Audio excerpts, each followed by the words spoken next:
बिस्मिल्लाहिर्रहमानिर्रहीम। प्यारे बहन भाइयों, अस्सलाम वालेकुम। सुनहरे अल्फाज, जब तक तुम अपनी कदर नहीं जानोगे तब तक कोई तुम्हारी कदर नहीं करेगा। फना इतने हो जाओ अल्लाह की मोहब्बत में कि जो तुम्हें देखे इसे अल्लाह से मोहब्बत हो जाए। कर लेना कुरान से सच्ची दोस्ती, जन्नत तक साथ ले जाएगी ये दोस्ती। जमजम जैसा कोई पानी नहीं, नमाज जैसी कोई इबादत नहीं, कुरान मजीद जैसी कोई किताब नहीं और कलमा जैसी कोई दौलत नहीं। ज़िंदगी बदलने के लिए लड़ना पड़ता है और आसान करने के लिए समझना पड़ता है। वक़्त आपका है, चाहो तो सोना बना लो और चाहो तो सोने में गुजार दो। मियाँ बीवी का तल्लुक ऐसा होना चाहिए जैसे आँख और हाथ का होता है। जब हाथ पर चोट लगती है तो आँख रो देती है और जब आँख रोती है तो हाथ आंसू पोंछ देते हैं। कभी कभी इंसान को इसकी बेवकूफ़ी नहीं बल्कि इसकी ज़रूरत से ज़्यादा चालाकी ले डूबती है।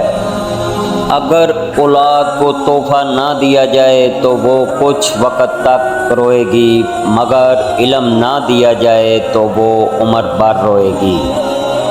इंसान इन चीज़ों से कम बीमार होता है जो वो खाता है, ज़्यादा वो इन चीज़ों से बीमार होता है जो अंदर ही अंदर इसे खा रही होती हैं। हर चीज़ महंगी हो गई है लेकिन माचिस आज भी 3 रुपए की है। याद रखें, आग लगाने वालों की कीमत कभी नहीं बढ़ती। हराम और सुकून दोनों जमा नहीं हो सकते। माँ की मोहब्बत मोहब्बतों की माँ होती है। रिश्तों को जोड़े रखने के लिए कभी कभी गूंगा बहरा अंधा होना पड़ता है। कपड़े, शक्ल और ज़बान अक्सर झूठ बोलते हैं। इंसान की असलियत तो वक़्त आने पर पता चलती है। तुम अपनी ज़िंदगी में नमाज ले आओ, फिर नमाज तुम्हारी ज़िंदगी में सुकून ले आएगी। पैसे की अमीरी तो आम है लेकिन दिल की अमीरी अल्लाह ताला किसी किसी को देता है। कुछ लोगों को हम इज़्ज़त देना चाहते हैं मगर वो अपने रवैये से साबित कर देते हैं कि इन्हें इसकी ज़रूरत नहीं। उम्र में बड़ा होने से कुछ नहीं होता, बड़े आप तब होते हैं जब आप दूसरों को सहाना और बर्दाश्त करना सीख जाते हैं।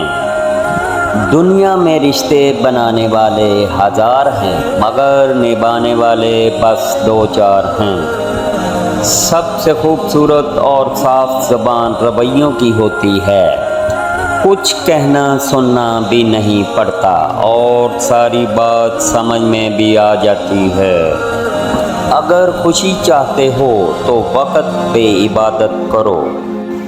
सुनी सुनाई बातों पे यकीन मत किया करें जब तक इसकी तहकीक ना कर लें, क्योंकि आजकल झूठ सच्चाई के मुकाबले में ज़्यादा और जल्दी फैल जाता है।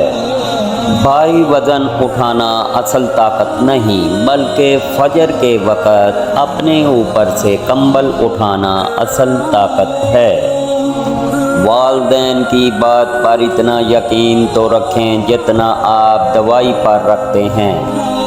थोड़ी कड़वी होगी लेकिन फ़ायदेमंद होगी। वक़्त जब फैसला करता है तो गवाही की ज़रूरत नहीं पड़ती। रस्म से सुन्नत अच्छी, गुनाह से नेकी अच्छी, बाजार से मस्जिद अच्छी और फजूल बातों से कुरान की तिलावत अच्छी। हमारे मुआशरे की सबसे बड़ी बीमारी जलन है, चाहे वो मैदे की हो या दूसरे की तरक्की और खुशहाली की।